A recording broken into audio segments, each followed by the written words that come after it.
Talking about science, the how of life, and spirituality, the why of life, brings almost immediately a sense of dichotomy at minimum, and often a conflict or antinomy. This is mainly the result of the divergent developments between the two. It has not always been the case in human society. Antonio just gave us some example. There was even a moment in time where there was no differentiation between the two, where they were but two facets of the same human quest, the understanding of life. This dichotomy illustrates also a key characteristic of the human constitution.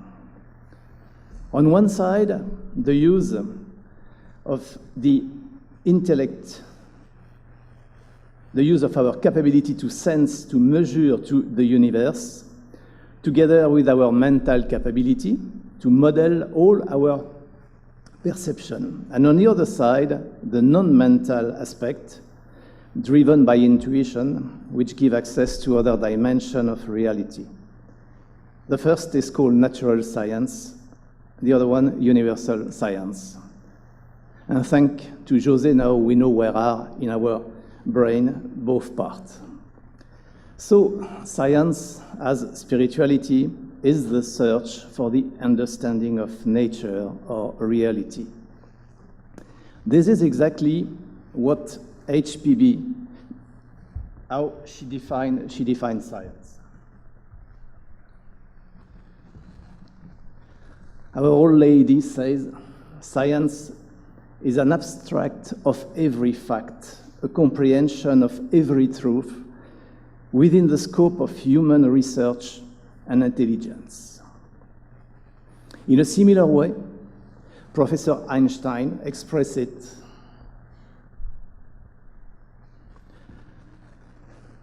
as science is a century-old endeavor to bring together, by means of systematic thought, the perceptible phenomena of this world into as thoroughgoing an association as possible. To put it boldly, it is the attempt at the posterior reconstruction of existence by the process of conceptualization. Let's have a quick look on the process themselves.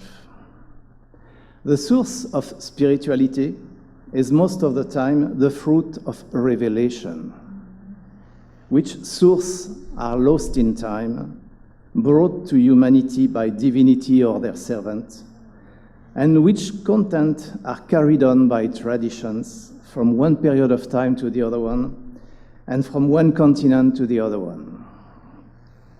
On most of the religious tradition, these revelations were veiled, masked, concealed, to give birth to, on one side, the mysteries, which access to was reserved and controlled, and on the other side, theology, a legislation, a codex aimed for the people at large in order for the clergy to exercise temporal power over them. Of course, this is another simplification of what mystery and theology are. At the end of the day, spirituality, above the intellectual concept, is the boat which carries and guides us all along evolution toward the next step of our pilgrimage on the manifested world. What is important to keep in mind, for the sake of this discussion, is the word revelation. It is a mode of knowledge acquisition which sole substantiation, according to the guardian of faith, is a divine or supernatural source. This is one of the major difficulties in front of the scientific community. Madame Blavatsky had identified it when introducing her opus magnum, The Secret Doctrine. She wrote, it claims consideration, she was talking about the secret doctrine, not by reason of any appeal to dogmatic authority, but because it closely adheres to nature and follow the laws of uniformity and analogy. She also added, it is above everything important to keep in mind that no theosophical book acquires the least additional value from pretended authority. On the other side, natural science is the resultant of the development of human intellect skills based on observation, analysis, modeling, inference, and cross-checking. It is mainly based on logic with mathematics as its supporting language. A key characteristic of science is what we can call the lineage mechanism. Any scientific discovery, whatever groundbreaking it is always the end result of a chain of previous scientific discovery. And most of the time, using the same thought scheme. It starts from an observation which cannot be explained by the current set of scientific law. That was the case with the black body radiation spectrum at the end of the 19th century. History of science seems to be full of genius who suddenly start a revolution in scientific concept by discovering new models, new way to interpret observation. In fact, these discoveries are most of the time sitting on the shoulder of all the past discoverers, and it gives them the capability to see further. From time to time, it may look like a complete breakdown, like the general relativity of Albert Einstein, which redefine the basic concept of time and space and demonstrate that any action at a distance cannot be instantaneous. But when you look at the history of the way Albert Einstein came to this discovery, it is fairly based on most of the existing physics model at this time. Obviously, he was a genius to find out. A similar revolution started with Max Planck and the new physics, quantum physics, which emerged at the beginning of the 20th century. This was the beginning of a bigger earthquake because it shattered some strong common sense understanding, like the concept of causality and the fact that the localization and momentum of a particle cannot anymore be identified completely, which means that we cannot anymore define the movement of a particle. And we've seen with Ulrich that we cannot even define position. But a close look at the history of this discovery shows a very tight link with previous physics, even if they provide with completely different models. What is important to remember in the mechanism which support modern scientific research, observation, measurement, model elaboration, prediction, and cross-checking with new observation, the key word is coherence, consistency. If any observation does not match with model of prediction, then the door is fully open for a new science. There is no censorship. Any theory can be challenged. Of course, real life and all our society, including the scientific society, have their censorship and reluctance to accept new concepts. This is part of the difficulty for the universal science to penetrate inside this area. But at least we've reached a point in a period of time, where new scientific discovery can be aired and discussed freely and openly. The key question is, can spirituality alone or natural science lead us to the complete understanding of nature or reality? Probably not, otherwise we would not be discussing it today. The two aspects may be complementary, like the particle and the wave aspect of the quantum physics. Ultimate reality is a holistic whole which approach requires a holistic research method encompassing the integral constitution and capability of man. Let's see if we can find some science contribution to spirituality. The first fundamental proposition from the secret doctrine is the omnipresent, eternal, boundless, and immutable principle, symbolized by absolute abstract space and absolute abstract motion. During the manifestation phase of it, this is the global substratum in which we are evolving. Therefore, nothing exists outside of it, and the universe must be ruled by one uniform set of laws. This should be simple to understand.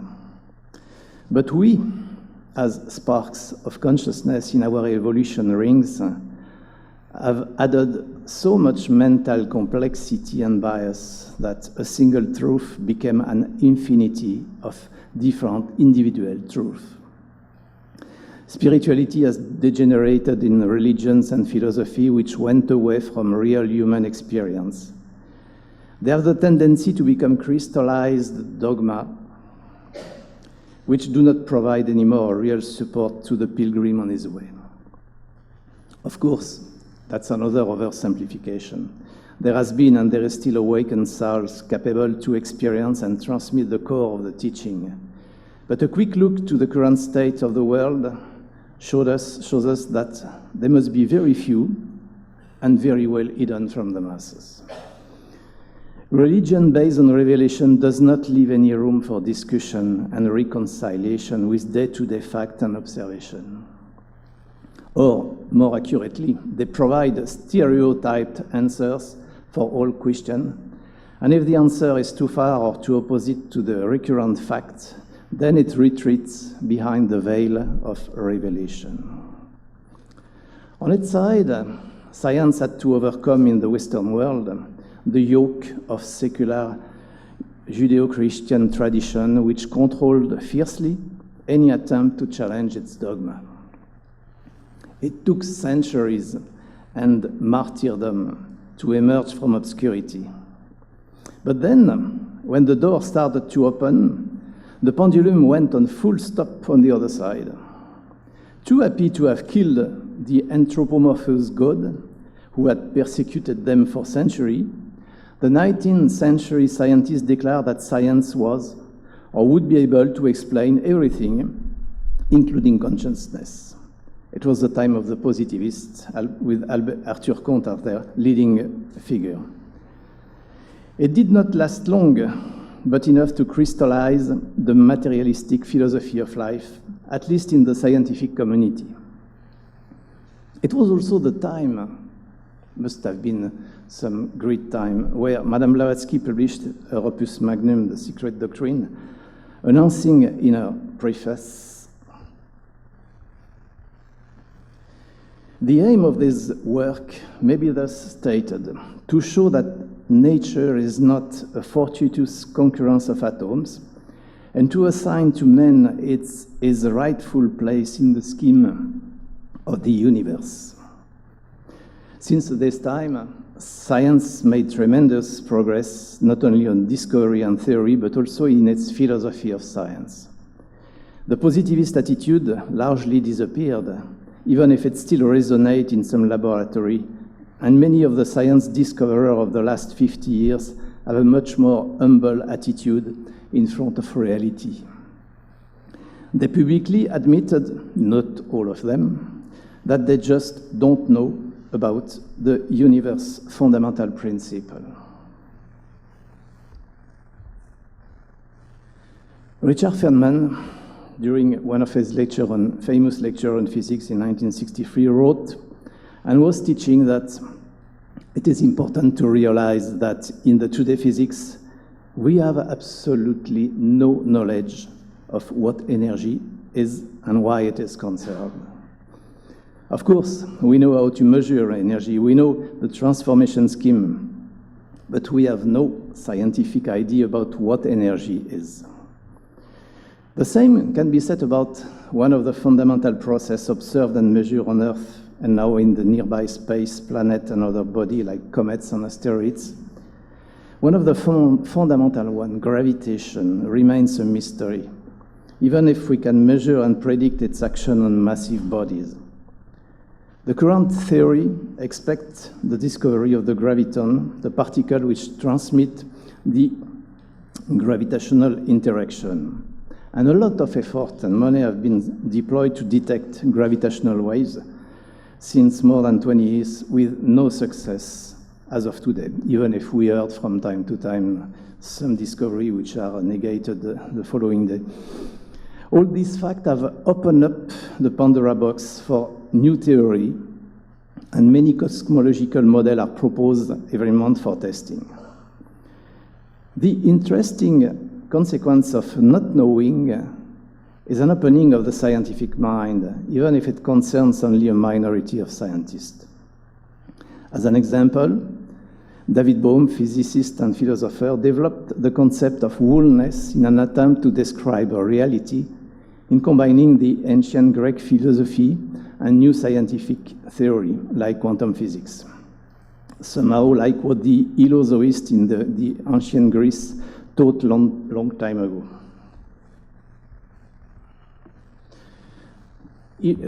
David Bohm wrote in the 80s, reality can be considered as, in essence, a set of forms in an underlying universal movement or process.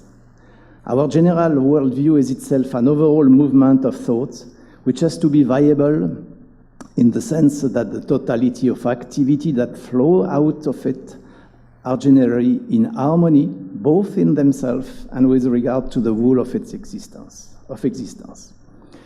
This is an example of science contribution to spirituality, where the holistic approach allows for a greater thought scheme to encompass more than pure observation and induction. Now let's move to the way forward from that. We can sense that after a period of infancy, a long period of infancy, science can converge towards spirituality for the benefit of humanity. Madame Blavatsky was very clear on this possibility. She also put forward the condition for success.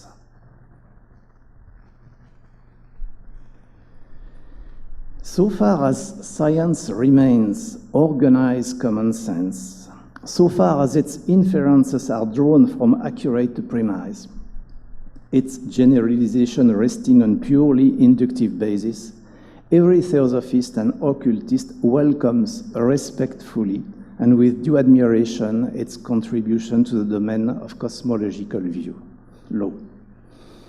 On the other side, science, we have also scientists convinced of the added value of science for spirituality.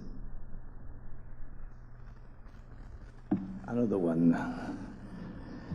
Albert Einstein said, by way of the understanding through the rational unification of the manifold that it encounters to the smallest possible number of mutually independent conceptual elements, man achieves a far-reaching emancipation from the shackle of personal hope and desire.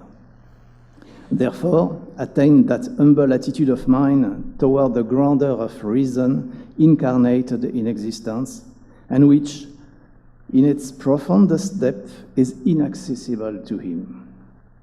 You can see that it was a great seer capable to really understand the wholeness, the oneness. So the next question is, why it does not work? We have two parties ready to commit together. Why it does not work? Why most of the scientific community stay away from spirituality in their scientific work, of course? Why, when some scientists decide to explore new territory, including the study of unknown force or phenomena, they are ostracized? These are key questions which need to be answered before a clear solution can be identified. We have already seen the existing difference between methodology, intellect versus intuition revelation. But this does not prevent bridges to be built. There is enough space and common ground to work on it. Let's have a look on some current example. I love this one.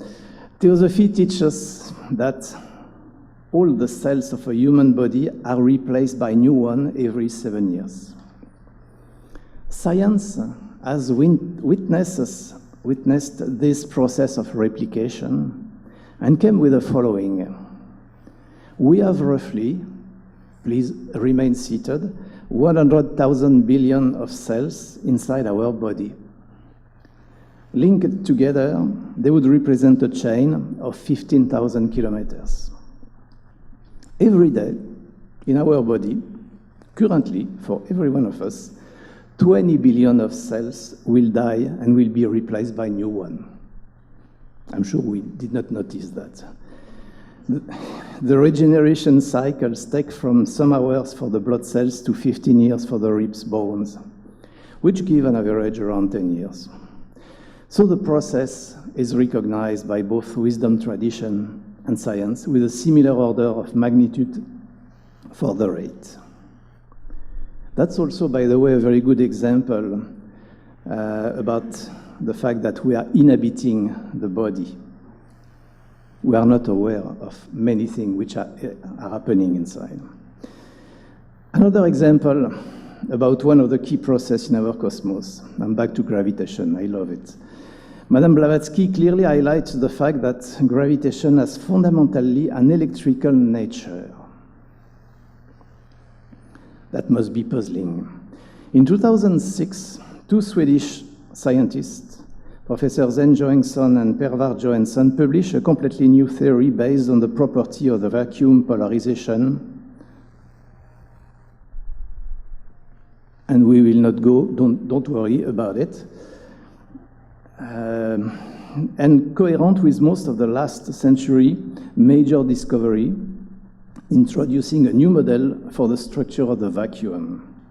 Vacuum is uniformly filled of electrical neutral particles called vacuums, which are essentially completely at rest in the absence of external disturbance. And a vacuum is composed of an N vacuum and a P vacuum endowed with electrical charge. So this is not to say, okay, Eureka, we find something. That is just to illustrate the fact that the more we go, the more we have an opening on the science side, which may one day be a real breakthrough in terms of connecting with spirituality. Of course, out of, I don't know, 10, 15, 50 proposals, most of them don't go through the test and they are rejected. But at least that idea which we would like probably to explore. There are many other examples of door opening from the scientific community. Maybe it is a sign that the time is ripe for building some bridges between science and spirituality. But a key roadblock remains to overcome, I'm sorry. A roadblock quite difficult to pinpoint and to resolve. What modern psychology calls the ego.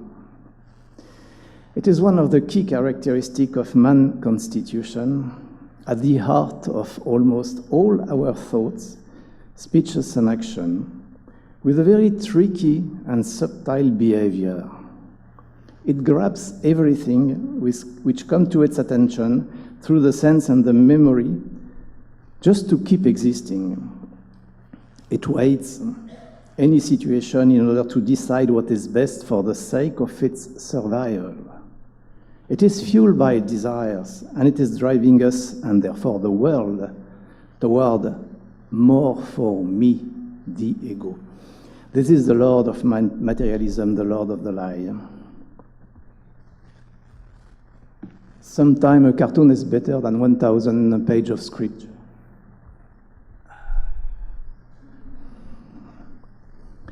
Yes, we don't want to let it go. Even if we are ready to go in a precipice, we don't want to let it go. All spiritualities, including theosophy, have identified this as the major point to be resolved for the dawn of the divine light in our existence. Taming the mind and discerning the real is one of the favorite themes in Buddhism, and St. John of the Cross, together with most of the Christian mystics, recommend to devote all thoughts, speeches, and action to the divine, in order to cut the feeding of the ego. As a conclusion, science and spirituality are two complementary aspects of human development, and they have a common goal: to understand nature or reality. Spirituality, based on revelation and realization, is all-encompassing. Science is a step-by-step, mainly intellectual process, working inside a limited number of dimensions or plan. But both scientists and spiritual are first of all, men, or women, of course, together with their limitation at the current stage of development of humanity, including the ego. Having a common goal and a common vehicle, they must cross-feed each other and converge. For that to happen, there is a need for a common set of value, a common language, and bridges between the key concept of spirituality and the fact and discovery of science. To quote again, but that's the last time, Albert Einstein, and you've already seen that, science without religion is lame and religion without science is blind. He had a realistic and profound understanding of reality. To the question about it, do you think that we shall ever probe the secret? He answered, possibly we shall know a little bit more than we do now. It was in 1929. But the real nature of things, that we shall never know, never. And finally, we need to be realistic and patient. On both sides, we have to be ready to challenge some of the beliefs and some of the scientific models. The Buddhist teaching was able to go through 2,500 years because every time it adapted, either to the civilization or the time where it was, and it is still very flourishing today. If you have a chance to meet with current teachers of Buddhism, especially in Western world, you'll see that they have completely adapted their teaching to the environment, not changing anything on the basic roots and value, but adapting it to keep it a living teaching. That's, I think, what we will need to do. Life is a living process. Life is a living process which unfolds itself on a continuous basis. Life is a wonderful, evolving mechanism.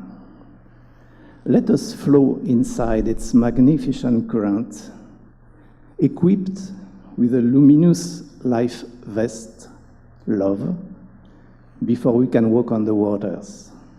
Thank you very much.